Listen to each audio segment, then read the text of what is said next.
Hello, Aries. This is going to be your weekly tarot and oracle forecast. If it's meant for you, it's meant for you. We're going to take a look at the energies for the upcoming week, break it down, and let you know how to navigate. Now, this video is intended for all Aries, Sun, Moon, Rising, and Venus signs. So if you'd like to check out your other astrological placements, please check out my other videos. Now, we're going to jump right into the energies surrounding the new moon in Taurus that we just had. We're going to ask, what seed are you being called to plant with this new moon? Where is the universe asking you to set a new intention or begin again? And we have here optimism and hope. Do you have hope for the future? Are you optimistic or do you feel pessimistic? Now, I'd like to think optimism, more than pessimism, but I know that the energy has been very heavy lately. A lot of tension, a lot of wounds coming to the surface, and even a lot of victim mentality. I've seen the 5 of Cups everywhere, which is crying over spilled milk and grief. A lot of 5s coming through indicating big changes ahead, so we've got to feel it right now to truly heal it and have hope for a better future. Yeah, you might be feeling out of balance and overworked, and it's hard to have optimism when you feel that way. It's kind of that 10 of Wands feeling of mentally, physically, spiritually, and emotionally exhausted.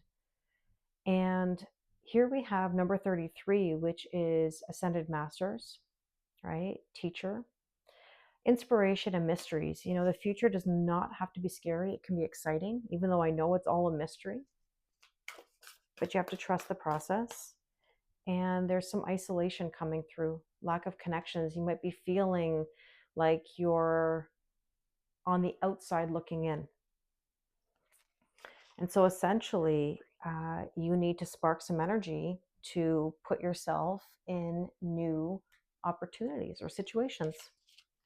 So where are you being challenged to let go of control or old power dynamics? What situation, pattern, or mindset is ready for deep transformation? There's that 10 of Wands. See, I said it. 10 of Wands, mentally, physically, spiritually, and emotionally exhausted. You've got to put down the burdens. Again, a new spark of energy. I just said it. This is about what is your purpose and what is your passion.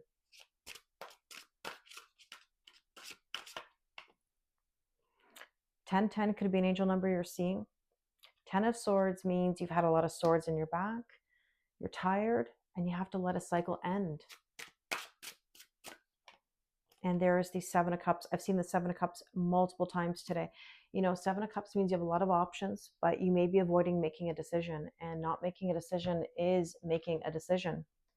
So let's take a look at, let's see, pardon me, I had to find my bearings. I don't know why I'm just so caught up in that 7 of Cups energy. I feel like a lot of people have been having very vivid dreams. I know I have. But at the same time, those dreams could be tests. So be careful that they're not pulling you backwards. I want you to consider your options and make a decision so that you can go into something new. Okay, so how can you boldly follow your desires while staying true to yourself? Now, Venus is re-entering Aries. Where are you being asked to take inspired action in love, creativity, or self-worth? Justice, equal giving and receiving, and balance. If you're not having your needs met or you don't feel the reciprocation, then you've got to put yourself in an energy that is more balanced or that is better for you. Leave the situation, take yourself out of the equation if it's not something you're enjoying. It's kind of like if you don't like what you're watching on television, then change the channel. You don't have to engage, Let's see what else. The 8 of Swords. This is the illusion of mental entrapment. So in other words, you got to get out of your head. It's not helping you. And here's the Lovers. Well, here you go. This is about a decision in love, maybe. This could also be about opening yourself up to new relationships. 8 of Wands is manifestation, shooting your shot. In what way would you like to communicate? Are you optimistic or are you pessimistic, right? Because it all depends on the angle you take. This is about shooting your shot, communication, manifestation. You have the ability to manifest some really lovely things. So let's take a look here at What illusions or old patterns are dissolving right now, making space for spiritual growth? So, what healing or compassion can you offer yourself or others as you move forward? Well, there's the Hangman energy, which is all about being in limbo. You've got to unlock your heart. There could be a blockage here in your heart chakra. The Hermit is about searching your soul, asking, what do you want? It can also be isolation. And the fact that we have the Hangman and the Hermit says you might be isolating yourself or keeping yourself away from new things or new people or new energy. The Seven of Wands is asking, are you on the offensive or are you on the defensive? So, in other words, are you picking your battles wisely? I often describe this card even as like being like a wounded animal in the corner, where the sensitivities are running high or you're being triggered. What energy would you like to be in? Because right now in these three cards, you've got very much this neither nor kind of vibe. Like, what do you want? Are you ready to stand up and spark new energy for yourself? And there's the Tower. You might be having a Tower moment. And that's not a bad thing necessarily because it shakes things up. If you're trying to control things, right, then you're going to get resistance every single time. People will run away, things will evade you. And it's so important to trust the process and let things unfold, because the people who are meant to be in your life will be in your life. The situations that are meant for you, they will be meant for you. Nothing that's meant for you is ever going to pass you by.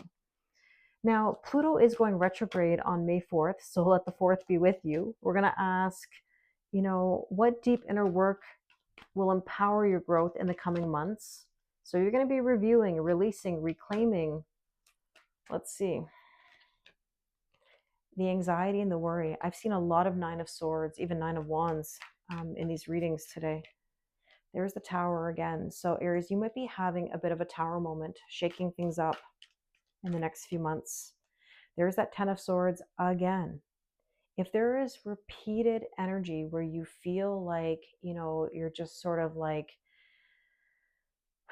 getting things at every angle, you've got to take yourself out of the equation. Let the cycle end. And there's the Six of Wands. You're going to have your victory, but you got to go through the Tower moment and the ending of a cycle, and you'll see how things shift. Let's take a look at some last bit of guidance here from the Inner Child Oracle. You can do hard things. It is not as impossible as it may feel. Aries, you're always a good support system for everyone else. Like, you're very caring and very giving. But what about yourself? If you were giving advice to someone just like you, what would you tell them? What would you advise them? So remember that. With that, we have let love guide you. Choose to see the good in the world today. With light, there's dark. With dark, there's light. Nothing's all good or all bad. Let it come forth. Give yourself permission to feel it. Feel it to heal it. I think a lot of wounds have been coming to the surface for many in the recent days. So, now's the time to work through it. I really hope this resonates with you. If you'd like to do a personal reading with me, the link is in the description box below. Thank you very much, and I wish you an amazing week.